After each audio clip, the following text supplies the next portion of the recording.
All right, welcome back to another episode of The Immigrant Gun Owner. My name is Matthias. I'm the German with a gun. With me today is Lucky again, of course. Come here.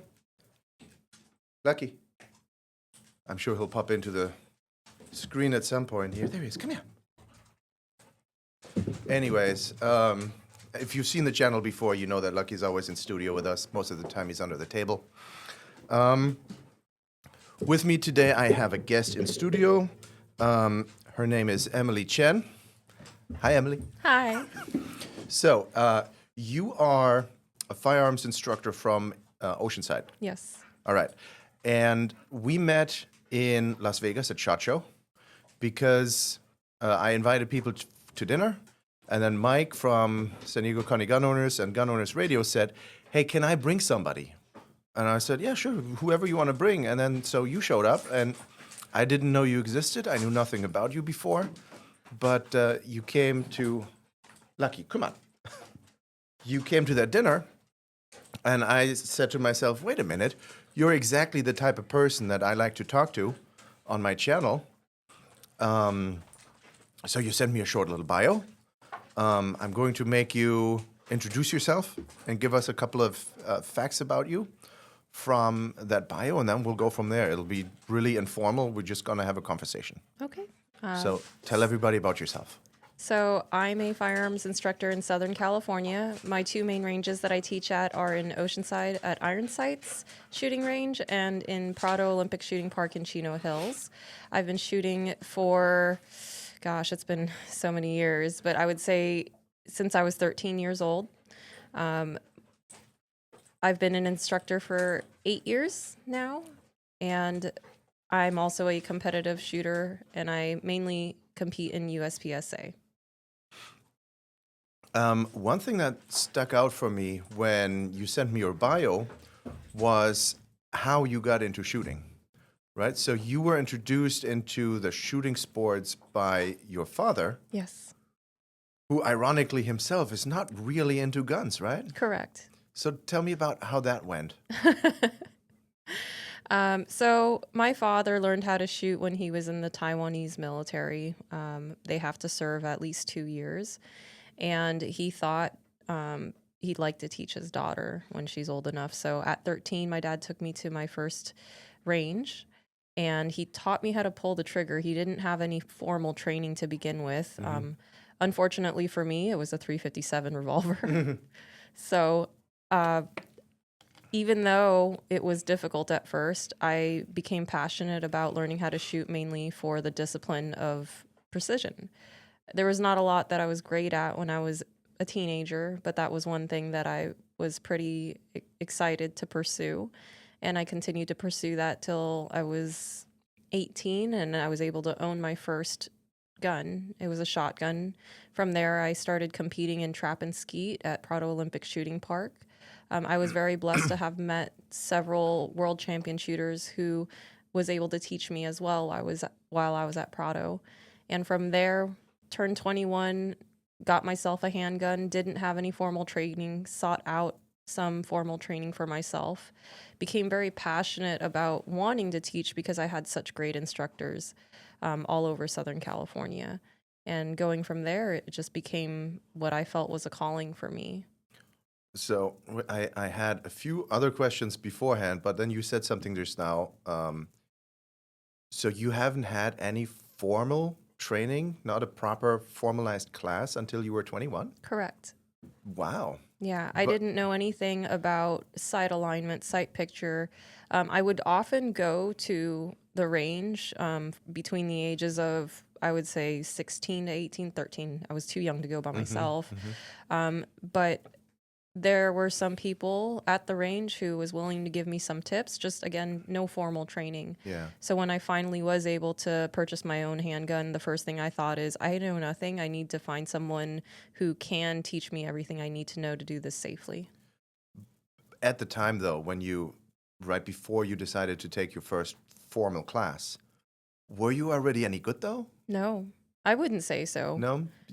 But you've been shooting for a while, but you weren't a good shot? Maybe to others I was considered good, but to myself I didn't feel that way. Okay. And that was where I really looked into, how do I do this properly? How do I shoot better? How do I become better? Was it d- d- after you've started taking classes and you've had instructors work with you? Did you notice that you had learned a lot of the wrong things, a lot of bad habits? I would say that there were things that could have been improved upon. I don't think I was ever taught bad habits. Okay. Everybody has a different background in their own firearms training. Mm-hmm. So for me, it was just trying to keep an open mind and absorbing whatever information and then deciding what I think is best for me. And how much time went by between your first formal class and your first competition? Probably about 3 years, a solid 3 years. Okay. I pursued being a firearms instructor first before I went into competitive shooting, mainly because I wanted to make sure that I had strong fundamentals. Hmm. And I wasn't introduced to USPSA until about the second half of the second year. And since you've been competing, how are you doing? It's been a while since I've officially competed. I just returned back to the States last April, and I've been able to dabble into some steel matches, no official USPSA matches quite yet. Been focusing more on my firearms training business. Hmm. But now that I'm establishing myself again, I've been able to attend a couple more matches. So I feel like I'm starting over, and I feel like it's not a bad thing because I'm coming into this with prior knowledge. Whereas the very first time that I've competed, I knew nothing. I literally just showed up to the match, gave them the range fee, and registered and said, hey, just tell me what to do. That's it. You know, they squatted me, and luckily I had a great squad of people who was willing to help me, and I just grew from there. And how did you finish? Ah, I can always do better. Okay. Let's go with that. Um, so, um, you, when we first met, you didn't know me, you didn't know about my channel. Correct. But now that I'm guessing you've seen a couple episodes, probably. One thing that I'm always really curious about is if I meet somebody who's not from here or whose family is not from here, I'm always really curious about how they would compare gun culture in their home country versus in America. What did you learn from your parents about gun culture in Taiwan? Um, First of all, let's start with uh, private gun ownership. Is that a thing or no? no.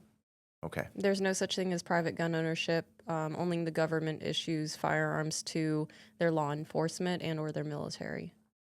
And off the books, is that a thing? Do people have guns?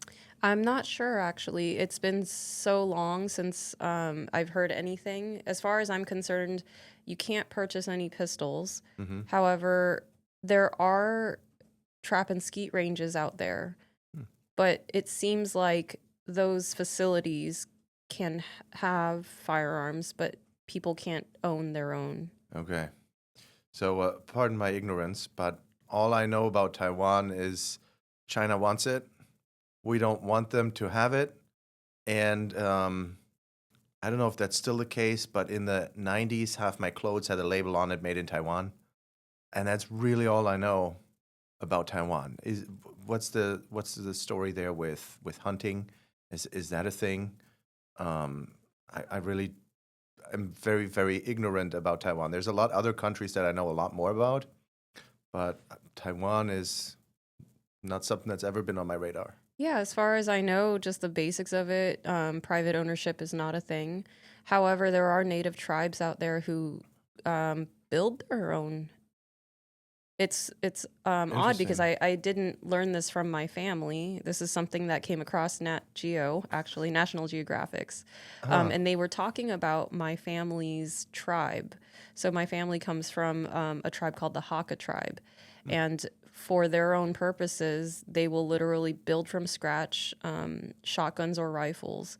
So they don't look anything like what we currently shoot in the modern day with ARs or, you know, long range rifles. It really looks more almost like a musket type, but I'm not certain how they're able to build it on their own, but the tribe is known for being able to do that.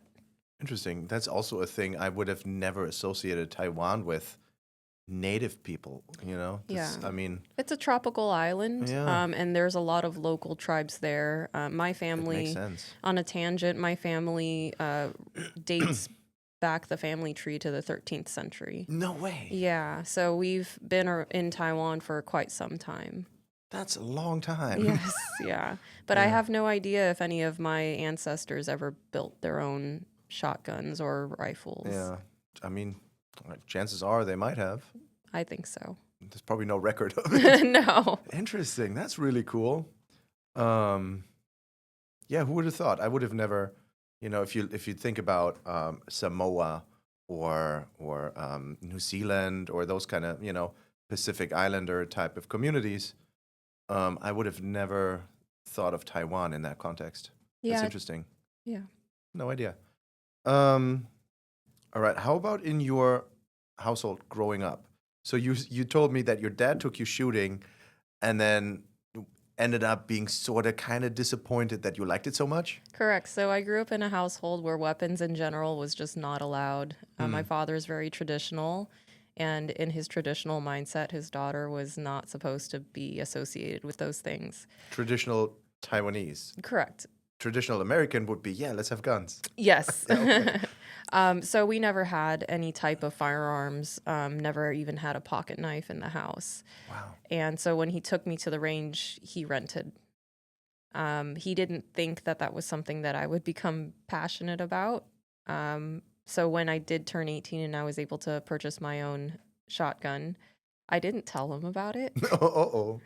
I went behind his back and I made the purchase, and I actually snuck it in and out of the house without him knowing until one day I just got sick of it. I think it's about 3 to 4 months in, I just decided, Wow. I'm just going to tell him what's the worst that can happen. He's just going to be mad at me and hopefully not kick me out of the house, which he did not do. But I did tell him, and he was very upset at me for 5 minutes. He thought it was a joke, and he needed to see the paperwork to prove that it was under my name. Wow. So after that discussion, then he said, well, let's go shoot it.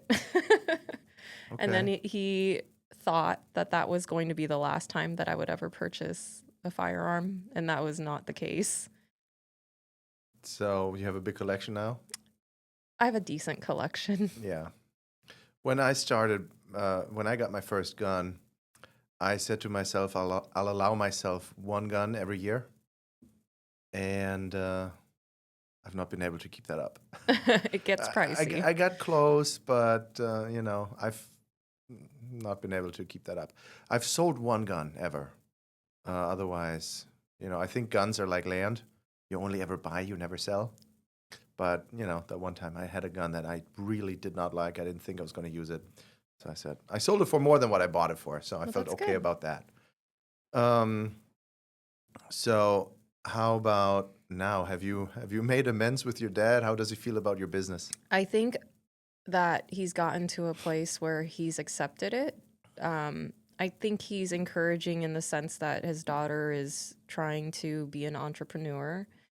But as far as the firearms go, he's still a little hesitant. Mm-hmm. I think like it's become a norm in some sense. I basically subdued him in that regard. He realized that there's just no amount of telling me what to do.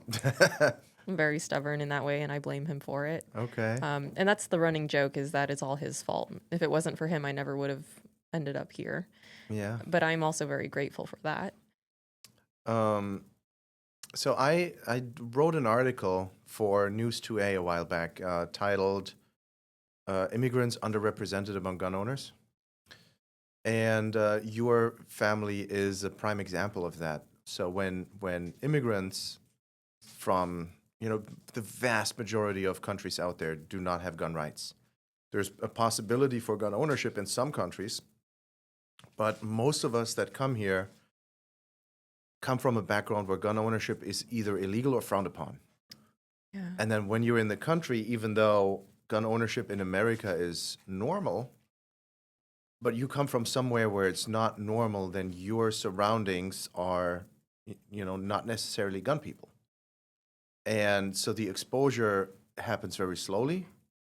And as an immigrant, you kind of tend to want to fly under the radar and assimilate and be law abiding and Yes. not rock the boat, so to say, Mm-hmm. right? So the things that you internalize as being illegal or bad are the things that you want to stay away from, Mm-hmm. right? Especially if you don't know anything about guns, if you have no background with firearms.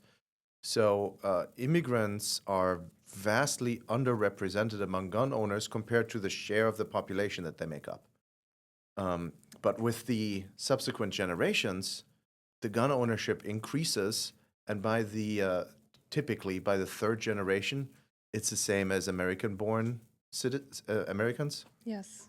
um, and you fit into that perfectly.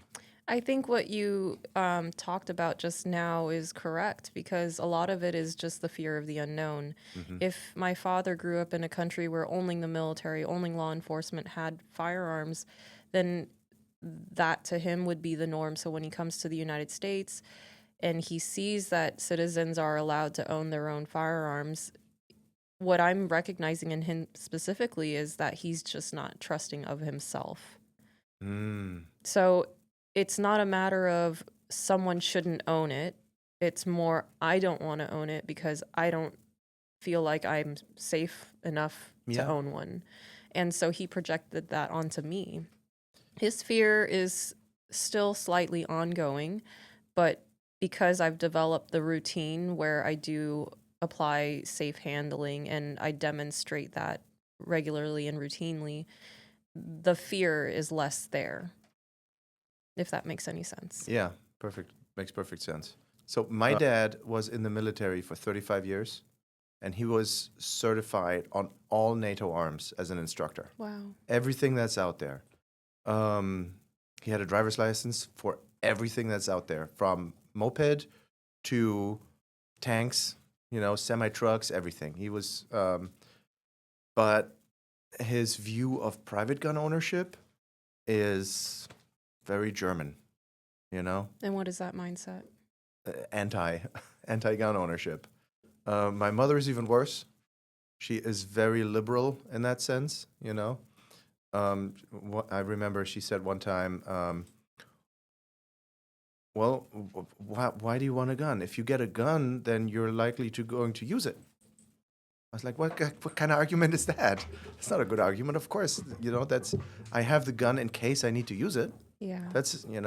And she said, if you have a gun in the house, you're more likely to have a gun accident in the house. Well, yeah, if you have stairs in the house, you're more likely to have a stair accident than in a house without stairs. Of course you are. But, I've, and to your point about the safety, when I first got a gun, and I will admit this freely, the first gun I got when I lived in Massachusetts, I did the concealed carry class that you're supposed to take. But it was a lot all at once, and I wasn't sure what to expect. I don't remember everything from that class. I mean, I have the knowledge now, but I don't remember everything that was taught in the class if I think back to it. But after the class, I just put a gun in my pocket and started walking around town. At that time, if I ever had to draw the gun defensively in whatever scenario, justified or not, I would have gone to jail. I would have done everything wrong. I would have made so many mistakes. Because the things that I know now, as an instructor myself, I look back at the time when I carried that first gun and I was like, man, I should have taken a lot more classes. I think in general, anybody and everybody should continue their education. Yeah. And I think that's something that we have now that our family didn't. It wasn't an accessible thing to them. Yeah. And so even if we go out of our way to make sure that we are doing things correctly,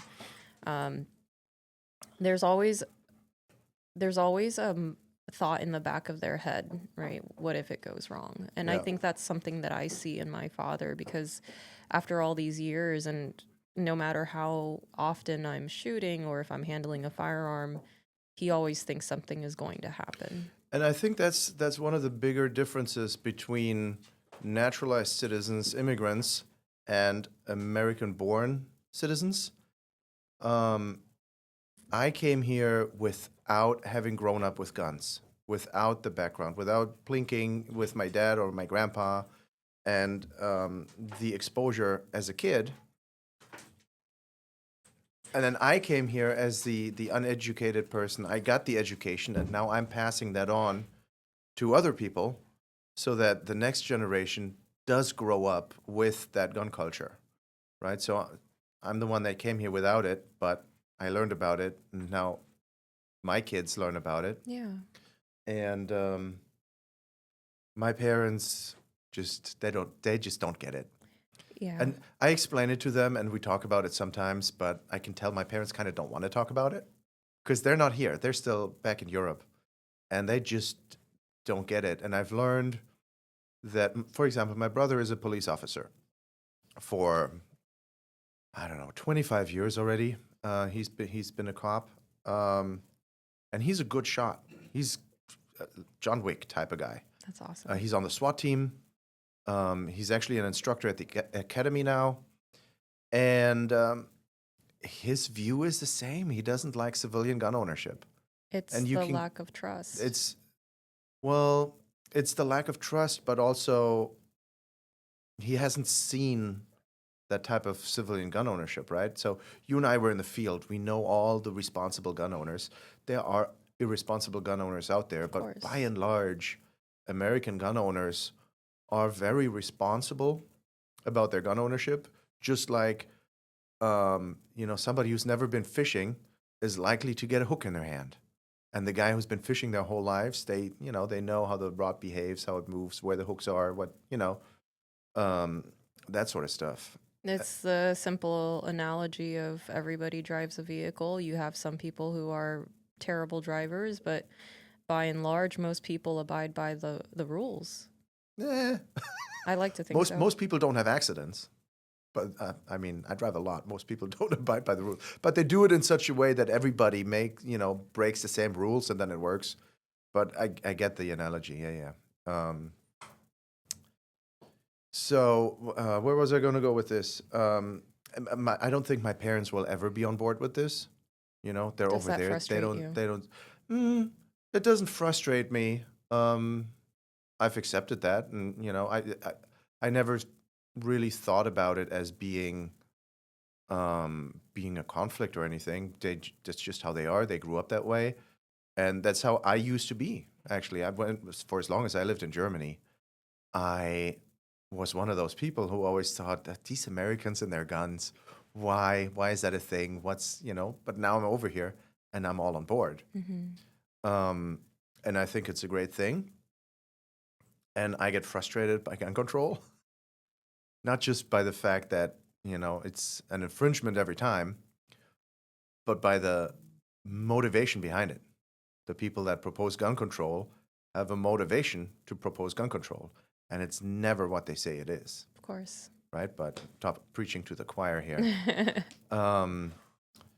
So where is it going to go for you from here? Are you going to be a serious competitor in the future? Maybe not Olympic, but are you trying to rack up some medals?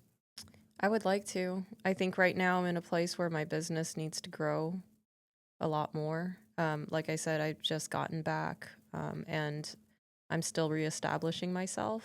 Once I feel that I'm in a good place, I think I'll be able to compete more often. And yeah, I would like to at least be a champion. I feel like that's such a small thing to ask. When is the next competition? I still haven't signed up for one in a while. Okay. I actually signed up for one yesterday, but I had a student, so I unfortunately had to miss it. But actually, I'm trying to go at least once a week. There's plenty of options out there. There's the steel match and OPP, outlaw run and gun, and USPSA match at the Iron Sights indoor facility in Oceanside, and that's the one that's most local for me. There's also PRG up at Prado Olympic Shooting Park. There's LDF over at Paula. There's plenty of matches all over Southern California. It's just a matter of me having to make time for that. So for somebody who's never competed in any discipline, what is your advice for a first-time competitor? Just start somewhere. It doesn't matter whether you do good or bad, but your foot has to be in the door.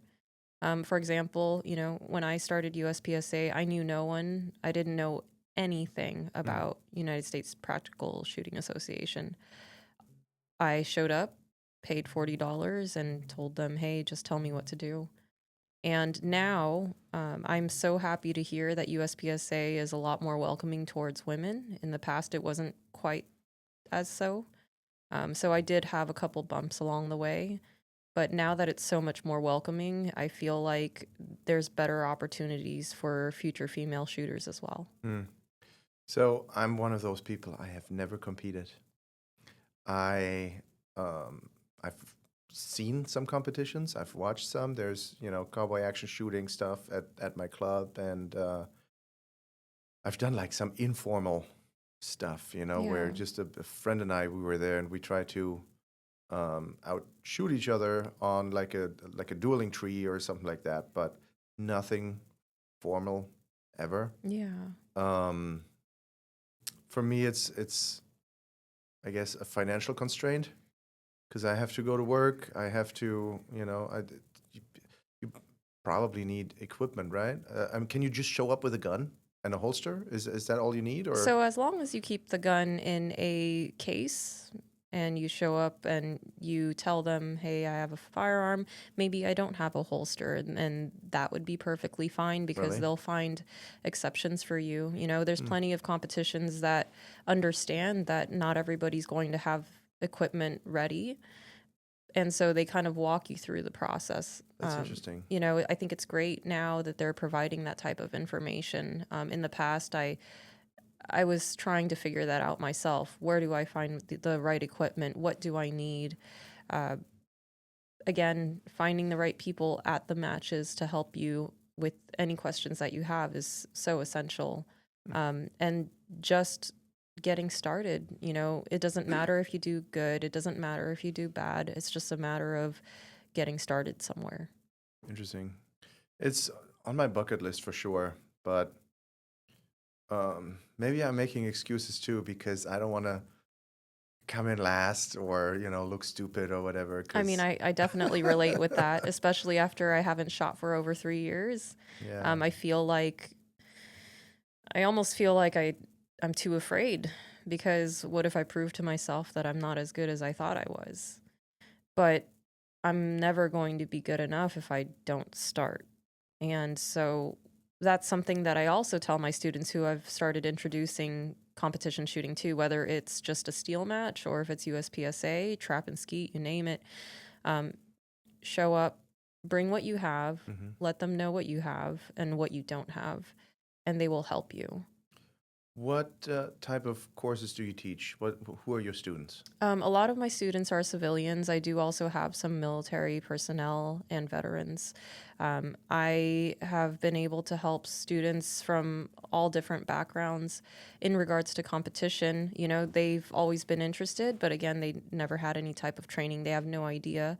So I would start them off with simple drills, and then I would try to replicate things that they would experience when they're at a match. Once they get comfortable with those things and they do finally show up for the match, they are feeling a lot more prepared for that type of environment. And who's your favorite student? What type of student is your Oh, I favorite love student? all my students equally.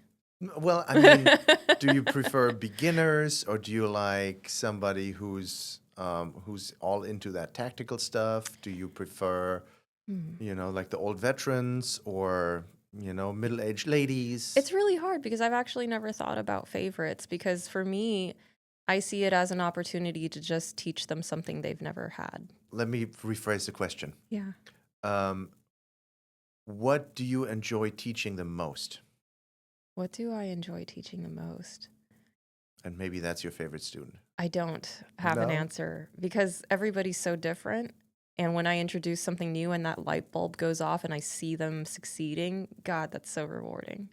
Yeah, I agree. So it could be anybody who's intermediate to advanced and let's say, they've never learned how to implement speed. We get them to start doing that and they see deficiencies and we correct those deficiencies and then they start seeing the results in a positive way. It's amazing. They become so much more encouraged. They're falling more in love with the skill in itself. And then, if we talk about beginners, the easy answer is you have plenty of beginners who are hesitant because they don't know what they're doing. Mm-hmm. But you build confidence in them and they realize that they can do something. And it's these baby steps that they start accomplishing that become the bigger picture. And I love seeing when they become more enthusiastic, not necessarily about the sport, but the fact that they prove to themselves that they can do something they never thought they could. So I'm passionate about that. Um, I've talked to a lot of instructors not a lot, a handful of instructors who have told me that they don't like teaching beginners. For one, I've heard somebody say they don't think it's safe, um, which, everybody's got to start somewhere. Just, teach them and then make them safe. But I feel like a lot of the instructors who've been teaching for a long time and who are proficient in a lot of that tactical stuff, and this is an assumption, I don't know this for a fact, nobody's told me this, but I think a part of it is because they feel like that's below them now that they themselves are so advanced. And all that tactical stuff is a lot of fun, when you have all your gear on, your plate carriers and your rifle and sidearm, and you do all that dynamic type of stuff. That's fun, but personally, I really like teaching beginners for the same reasons that you said, because the learning curve is really steep and there's a lot of empowerment. Yeah. And, a lot of times I hear, especially for women shooters, oh, women empowerment, this and that. But to me, it's not necessarily about empowerment. I guess for me, it's more just maybe it is. And I'm just thinking of a different word. It's just self confidence. Mm-hmm. It could be any skill. It doesn't have to be about shooting. If you've never done something before, you're going to be scared. You're going to be hesitant. You don't know what to expect. For firearms trainers who feel that beginners are below them or beneath them, or they feel like it's an unsafe thing to teach beginners, I would say maybe the problem lies in them. Maybe they're not creating a safe environment and a supportive environment to establish a student to understand what safety looks like. Mm-hmm. Because you are the lead, you are the one that's supposed to show them what safety looks like, what precision shooting looks like. You have to have a specific mindset going into this because, yes, it can be unsafe, but that's what the firearm safety rules are. And as long as you abide by them, more than likely, you'll be perfectly fine. Yeah. I have, how long have I been doing this? I don't know, 4, 5 years maybe. And I'm starting to get some of my students coming back now. Somebody That's took a awesome. class a year ago, like a beginner type of class.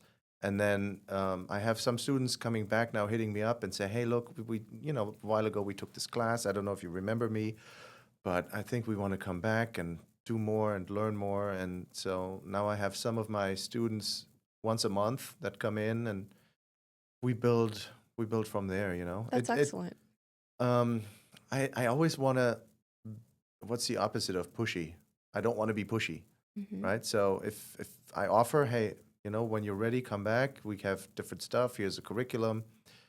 But now they're learning to work with malfunctions. They're learning to draw. They're learning to shoot different shooting positions, and eventually we'll get into that dynamic stuff, and then we'll come up to Oceanside eventually and do that on the screen with the scenario-based training. Yeah, the simulation. Do you have that? Is that something you offer, or do you go I somewhere don't for that? offer it specifically, but there are others in Yeah. Oceanside that do offer that. Yeah, I know. Sure Shot Yes. is out there, and United Defense Tactical in San Marcos. I used to train with them, but I don't think they were in San Marcos when I trained with them, so I drove all the way out to Costa Mesa, 2 hours there, 3 hours back, twice a month. Um, but it's a good system, and that'll be the graduation, so to say. Yeah, absolutely. I Yeah. mean, when you're at the range, you're learning skills. You're trying to hone in on your skills. Hmm. But what's the purpose behind it? Is it for sport? Is it for self-defense? And for me, it's both personally, because a lot of people think that there's a separation in competition shooting and defensive shooting, but there's really not. Why are they different? It's just a mental difference. You Mhm. can apply the same techniques, um, but in a simulation, now your skills are being tested. You're performing under duress, and it'll reveal what you're lacking, right? Because in a controlled setting, when you're at the range, you know, for the most part, within your control, you're doing everything you can to be safe. You know what the skills are, you know how to perform, but you're not under duress unless there's like an implied duress. So sometimes I'll do this with my students, especially at an outdoor range. We get the heart rate up, we get the adrenaline pumping, whatever we can to simulate what duress would look and feel like. Yeah. And they will start noticing that they don't perform as well. So, in the event that a situation actually happens, how are you going to respond? So you would say you're relatively early in your gun career, instructor career, competitor career, Um, or how many years do you have under your belt officially as an as instructor, an instructor under your own label? 8 years. 8 years. That's quite a while. That's longer than me. And you have been competing for a little bit, and then you took a break. Yes, because I had to move overseas for several years. So for how many years have you competed before your break? Think about 2 or 3 years. Okay. So here's something that I have noticed about myself. Tell me if you've experienced this too. Um, so I've gotten into the gun community broadly, right? As an instructor, as a writer, as now with my YouTube channel. Then I'm on the board of San Diego County Gun Owners. And what else? I feel like there's one other thing that I'm forgetting. Um, and I go to things like GRPC.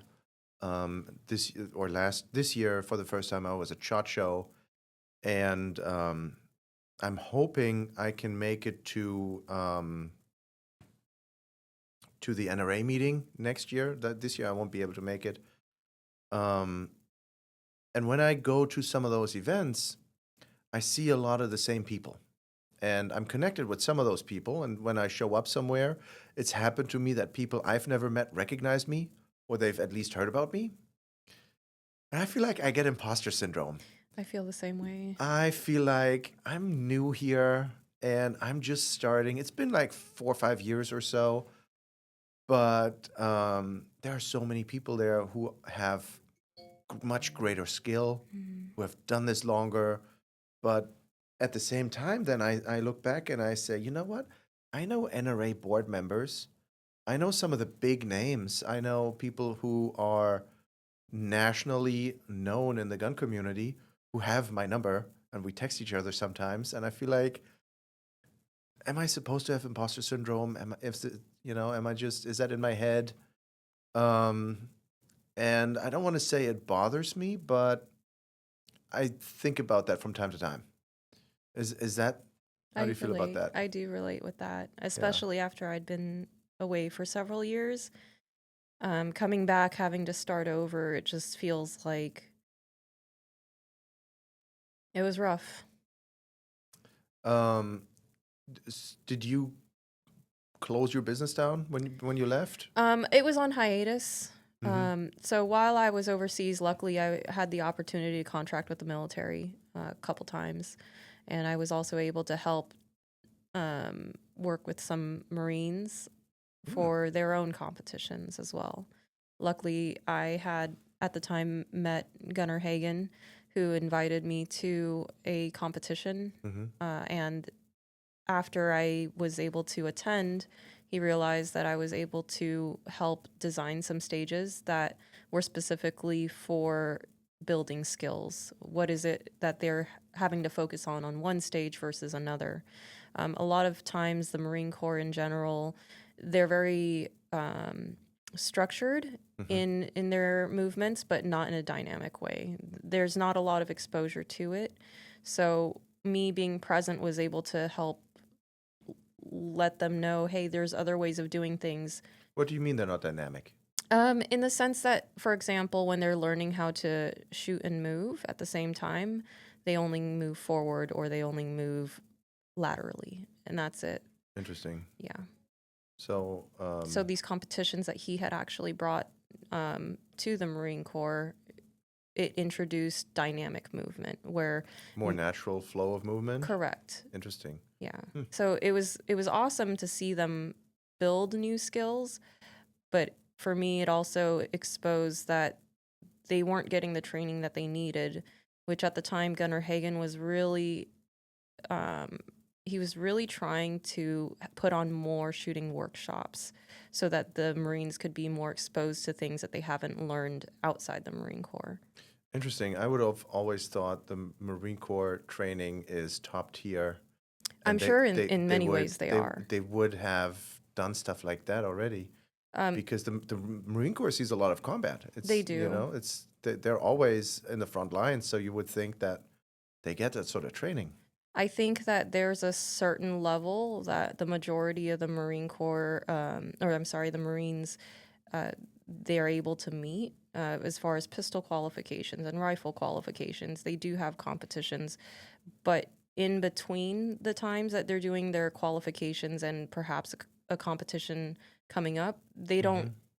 There's not allotted times where they can practice dynamic movements or certain types of skills. I see. So I think part of the problem is also funding. Okay. I need to get more into rifles again. I really haven't shot a lot of rifles since the military. Most of what I do is pistol. But I've never really got a liking to ARs because the platform that I've been using was the G36, which I believe the German military is now phasing out in favor of an AR platform. But I've drilled on that in my sleep, upside down, backwards, Nice. blindfolded, in the dark, in the mud. I know that rifle so well. I can do anything with that gun. But if I pick up an AR, I feel awkward. And so I really, and a G36 is impossible to get. If you can find a civilian version, it's really expensive. And I've never really liked AR, so I haven't shot rifles forever and ever. But, if you want to get good at it, you're going to be bad at first. Of course. I don't like being bad. And so that's the one gun that I sold. So I bought an AR from somebody, a bare bones, no bells and whistles type of AR. I don't know, maybe let it be 8-10 years ago. I bought it for $300, and then maybe half a year later I sold it for $5. But yeah, I should get back into rifles. I'm actually looking into shooting precision rifle. And it's a completely new environment for me. I know nothing. So would that be bolt action? Yes. But that's something that I want to get my feet wet. Yeah. And I'm nervous about it because it's completely new, but I'm going to suck at it, and I'm going to be okay with sucking at it as long as I get better every time I get behind the trigger. Yeah. I RSO at my club a couple of times. So at least once a month, and then the occasional day on the trap range. And when I go out there and people bring all sorts of stuff, I've shot my first black powder over there, both pistol and rifle. I've shot all sorts of antique stuff with like folding bayonets and the craziest, most exotic things. If I could pick something that has for me personally, absolutely no practical application, something that's purely for fun, I would love to get into black powder shooting. But I know nothing about that. I'd have to take a lot of classes first. I don't know the first thing about black powder. If you could pick one thing that is new to you that you would want to get into if money and time wasn't an issue? What would that be? PRS, precision rifle. Also, what you're Yeah. doing. Okay. Yeah. Well, I haven't started yet. Yeah. But when I am able to, yes. So, how long do you think it'll take you until you hit your first target at a mile out? Oh gosh, probably forever. You think so? So while I was overseas, I was able to dabble a little bit in long distance shooting. Here in California, the only public long distance range I can think of is at Paula, and that reaches just a little over 800 yards. Okay. But when I had first gotten into long distance shooting, I was only introduced to about 300 yards, maybe. And then while I was overseas, I was able to get about 500 yards. I haven't been able to shoot anything further than that yet just because I haven't had the exposure. But it's something that I'm starting to enjoy doing. It requires a lot more mental fortitude because there's a lot of math behind it. There's also knowing how your body is conditioned to the gun when you're about to perform. For example, micro movements matter. Your breathing matters. Every little thing matters. And so for me, it's a type of discipline that I would have to focus on more than how I would with, let's say, a pistol. So, if you shoot, let's say, 500 yards out, or eight, whatever the distance is, if you move the muzzle of your barrel a 20th of an inch at 500 yards out, that becomes half a foot, right? It just I don't know what the math is, but you right. brought up Yeah, the I was math. going to say Is it that does the- require some math. It depends on how Yeah. large the target is. It also depends on where your hold is. It depends on whether or not there's windage. There's a lot of things that fall into that. Yeah, things. So, if I could take a proper course, so that the black powder for me, that would be for fun. But if I could have the time and the money to take a college course type of thing, I would love to learn more about ballistics, reloading. I have no experience with reloading. I'm assuming if you get into precision, reloading becomes a thing, right? To save money? To save money, but also, to experiment with what type of loads at what Yeah. distances, then what type of brass, what type of, all those things probably matter. And even the things like your the rifling, the ratios of revolutions per barrel inch, I know nothing of that sort of stuff. Yeah, all the intricacies that go behind how to make something happen is so important. And I'm going to bring this back to teaching. A lot of times I encourage my students to ask why. Why am I doing this wrong? And a lot of times I will bring myself to tell them ahead of time. But what I'm trying to encourage is curiosity, right? A lot of times teachers will just give them the answers right away. They won't really explain why it's happening. They'll just say, do this instead. Well, I need my students, and this is just personal for me. I need my students to know why they're doing it wrong so that they can correct it themselves. Yeah. And that goes into any discipline, really. How easy do you find it to identify shooting errors in other people? At this rate, I'm pretty quick about it. Yeah. So it depends on what they're shooting. And I also ask if there's any limitations that they might have physically, because that also plays a part in it.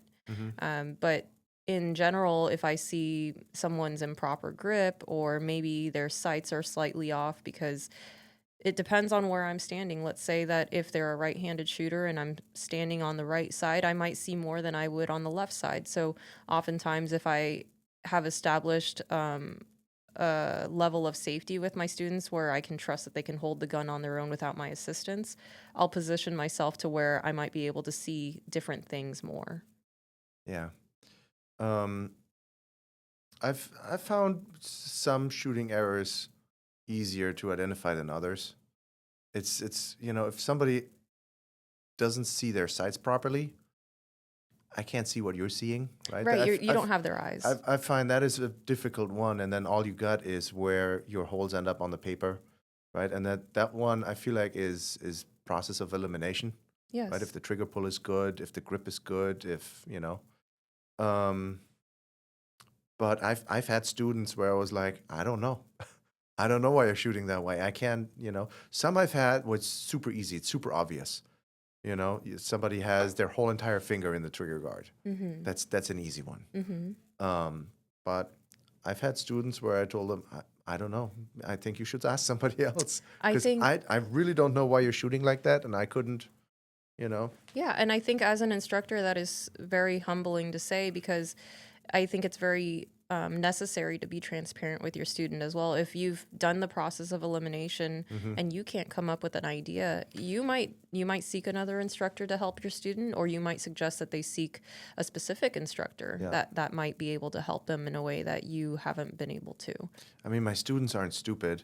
If they're making shooting errors and I tell them to fix something that doesn't correct the shooting error, they kind of notice that. So if there's no reason for me to say, yeah, this is what you should be doing, but then the result stays the same. I think it's important to also just say, hey, why don't you try this? Or you ask them, can you explain what you're seeing? Like, which eye are you using? Yeah. How are you visually looking at your sights? Mm-hmm. Yeah. What would you say is your market? Your North County? How far would you say? All over Southern California. All over What's the furthest a student has traveled to come to see you? I had somebody fly out from out of state, actually. Really? Just yeah, for you? someone from Texas, yes. That's a great compliment. Yeah, it really is, and it's very humbling. And when they requested a private lesson, not even for a group lesson, I made sure that I was setting them up for success. I'm heavily invested in all my students, especially those that come from, out of state or a distance, doesn't matter where. If I can afford extra time with them, then I will, because, if we're in the middle of something and let's say my time limitation per lesson is 90 minutes, let's say that I don't have someone after that, I'll spend more time with them because why not?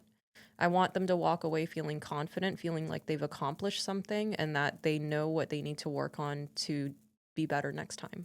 Interesting. If I had somebody who came that far just to see me, I would be, I don't want to say, I wouldn't have stage fright, but I'd be like, my imposter syndrome would kick in. I was like, why are you coming out here for me, Well, I did feel that way, but then the other way of thinking is they came out for a reason and they trust you. Mm-hmm. They can see that you're capable of giving them the information and the skills that they require. So you should feel confident in yourself for that reason as well. How do you feel about Top Shot? Oh my goodness. I thought that show was amazing. We're talking about the show, right? Yeah. Okay. I actually know Kelly Bachand. Okay. Yeah. So you're going to put in your application? No. I think I have a lot of work to do before I can get on that level. Okay. Yeah, I don't think that'll be. I mean, maybe once I get back into rifle, who knows how I'll do. I kind of enjoyed shooting rifle, but it's been decades. It's been a good 20 years since I've done anything serious with rifles. Yeah, but I'm not sure that is the format for me. I'm not sure I'd like to be on TV like that. I don't know. I haven't really thought about it until I just asked you that question. I think if I were to be on Top Shot, it would be a great honor to be amongst those that are what I feel are better shooters than I. Mm-hmm. But it must mean something if I were invited to be on the show. I think being on a show would be interesting, but my goal is to really test myself and to see if I'm capable of performing the skills that I've learned over the years and how that compares to others. And I think the opportunity to learn from others is there as well. Unrelated. Well, I guess it's not unrelated, but change your topic. Are you coming to Gun Prom this year? Oh, is he putting on Gun Prom? Because last year I was told that there was no Gun Prom. Yeah. So Gun Prom, I've told the story before. Gun Prom is my entry into the gun world, basically. So I had just become an instructor, started my Instagram and website, and got all my certs in order.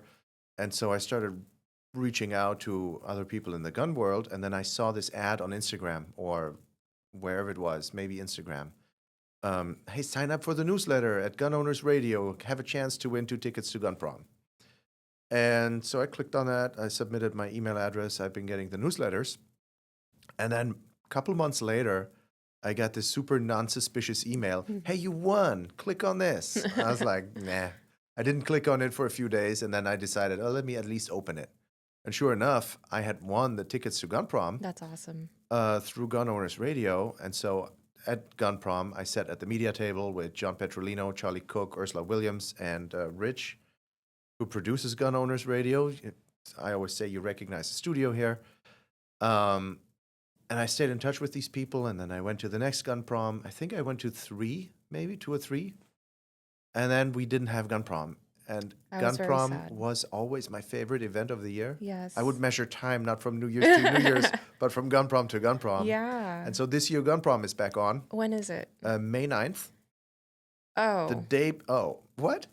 I have a wedding to go to. Not mine. It's a friend's in Reno, but the day before Mother's Day. I was really hoping.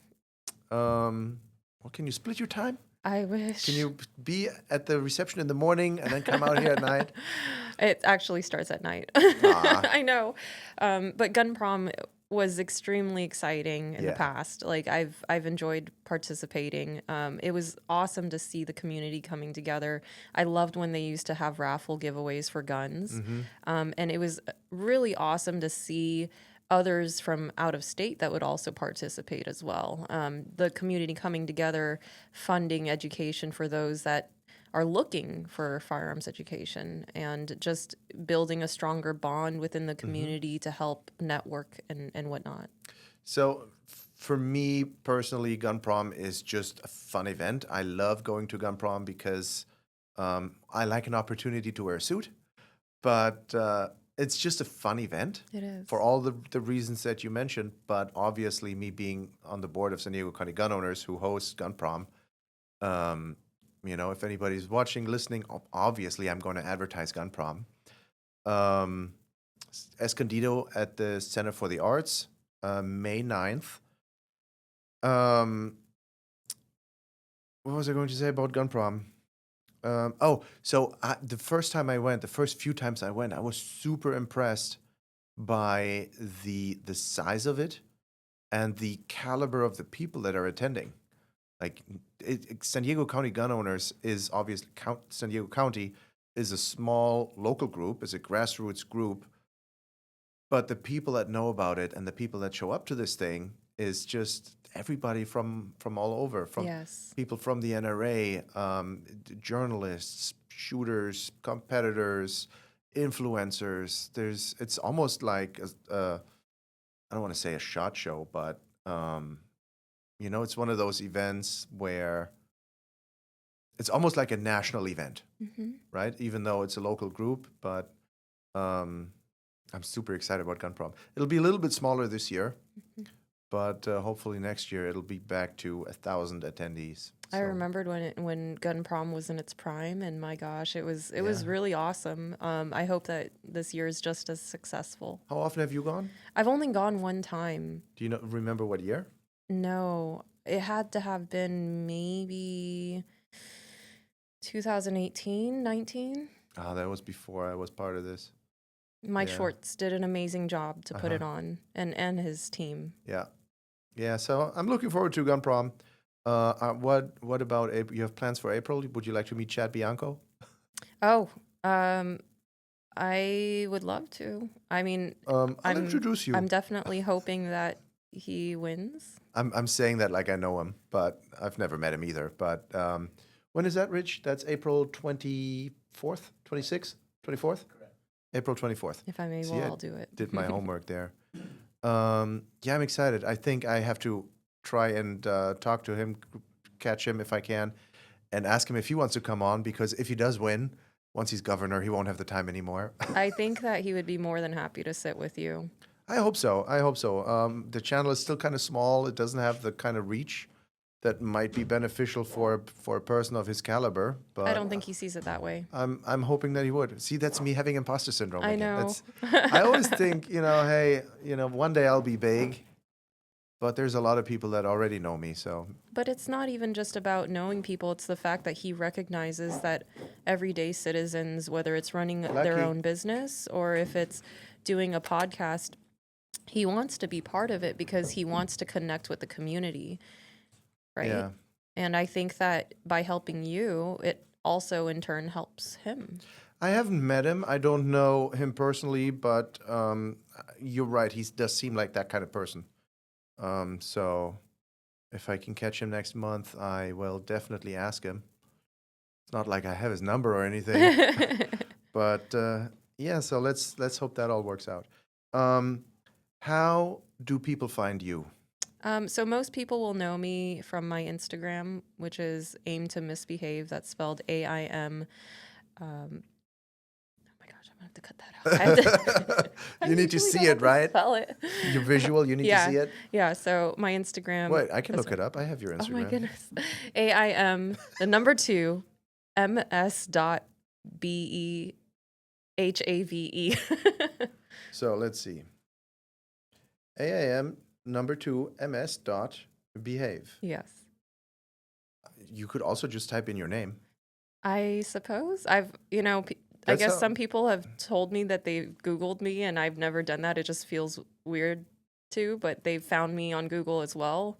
They would type in, I think, Emily, even just Emily firearms trainer or Emily guns, and then I'll pop up. I'm mostly active on my Instagram, but outside of that, I have my website, which is asidynamicstraining.com, and that will give everybody information about who I am as an instructor, what they'll get out of training with me, my background, et cetera, et cetera. And you do group classes and private classes. Correct. Okay.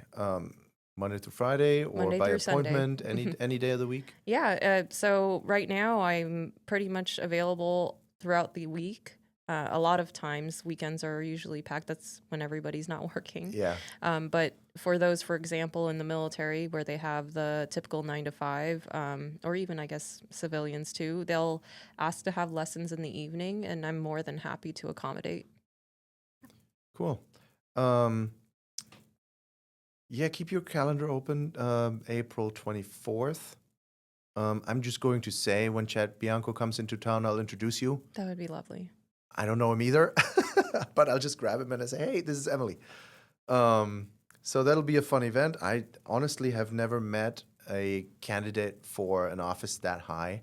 I really don't know what to expect. I'm not sure he has security there or not. I really don't know. But if anybody wants to come, it'll be at Elijah's Restaurant in Claremont.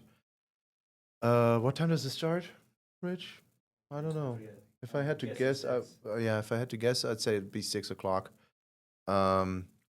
So yeah, if you want a chance to meet Chad Bianco, or anybody else who's watching, if you want a chance to meet me or Lucky or Emily, I'm sure there'll be other people there that you might know from the gun community.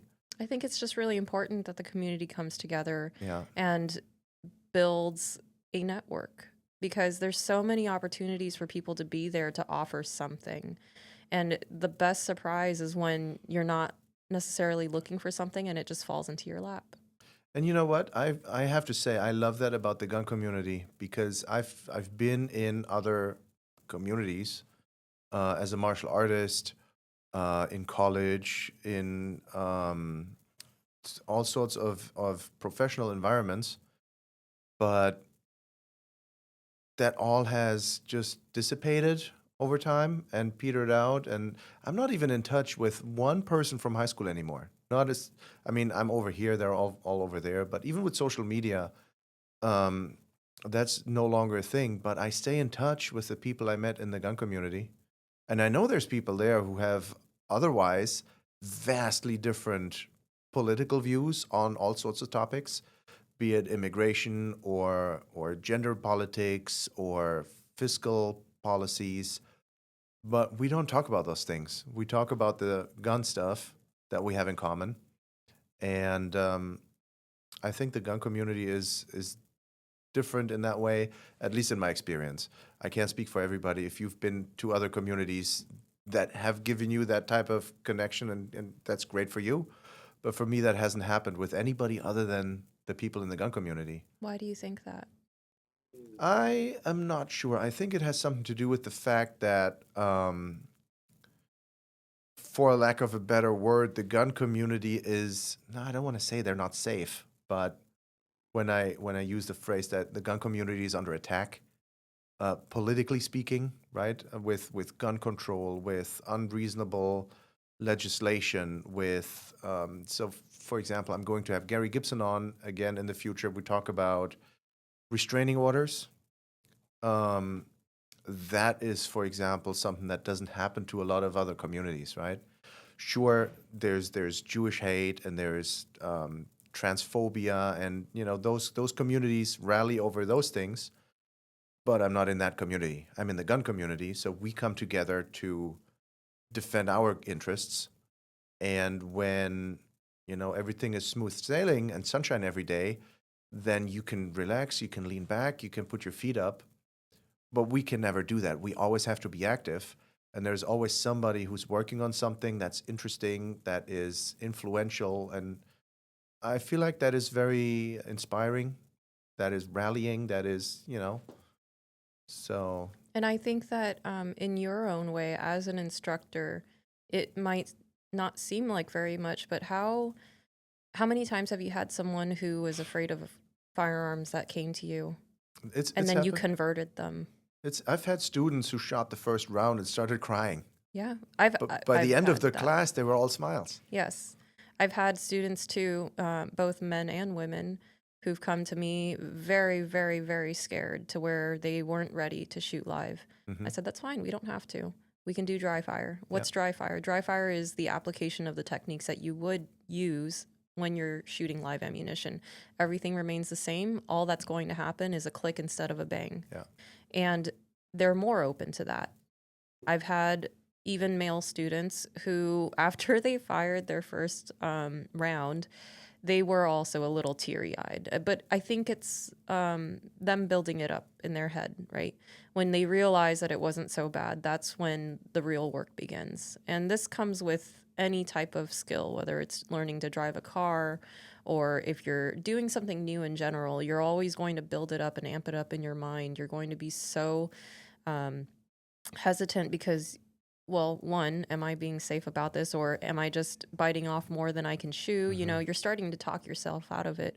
But when you, as an instructor who have this experience and you create that safe and supportive environment for them, you're allowing them to trust you. And when they do, they become successful. And so at the end of the day, it's because you made that happen for them. Yeah. I sometimes think about, if 20, 30, 40 years from now, when I'm retired or whatever it might be, somebody applies the things that I taught them 30, 40 years ago, they might not remember my name or my face, but maybe they'll remember, hey, I took this class one time, and this is what I learned in that class, and that goes with them. I think that's very inspiring, very satisfying. Absolutely. Yeah, I get satisfaction out of that thought. Good. I might never know, even 5 years from now, I'm never going to see most of my students ever again. Some I will, and with some I'm still in touch, but you never know if one of the people that you taught something is going to have to use their gun in self-defense one day. Even if not, if they teach somebody else, that's a legacy, even though you might never know. Absolutely. Yeah. Yeah. All right, great. Well, with that, let's close it out. Thank you so much. Thanks for coming. So let's recap, everybody. Come to Gun Prom. Come to Chat Bianco. Take a class with Emily. What's the name of your school? ASI Dynamics Firearms Training. ASI Dynamics in Oceanside. But it doesn't matter that it's in Oceanside because apparently you can come from Texas and go there. Lucky fell asleep under the table. So we're not going to see Lucky on camera today, but next time, I'm not sure in which order exactly I'll have my next guests, or rather in what order I should publish the coming episodes. But we'll talk with Gary Gibson again about restraining orders. I want to talk a little bit more about Not Me SD, the women's program that we have here in San Diego. One of the things that came out of me going to SHOT Show was, and I'll say it again on some of these episodes, I was hyper exposed to some of the women in the industry. I know some female shooters. I know some women in the industry, but shooting is still a very male-dominated industry. Maybe not armed civilians, because the women are a very fast-growing segment of the population that get CCWs and own firearms. But as far as the industry goes, there are a lot of men in the industry, but women are what's the word? Carving out, I guess, their spaces in the industry. And I was super exposed to that at SHOT Show, where I met a lot of female instructors and influencers. So I decided I'm going to do a whole series about women in the industry. I will start that off with Not Me SD. Not Me CA. It used to be Not Me SD. And I think maybe every other episode I'll dedicate to women in the industry, even if that means they're not immigrants or are in the immigrant community or can speak to that particular segment. I guess you would fit into that segment as well. I identify as a woman, yes. No, but I mean, I had you on because I was fascinated by your background with, especially with your family not being into guns, but you being into guns. And, I will definitely speak to a lot of people who are not immigrants who can't speak to that particular demographic. But that's some of the things that are coming up. I think I'll probably do every other episode maybe about some sort of a topic or a specific person in that field. So stay tuned for more. Thank you for tuning in to The Immigrant Gun Owner. My name is Matthias. I'm the German with a gun, and I will see you next time.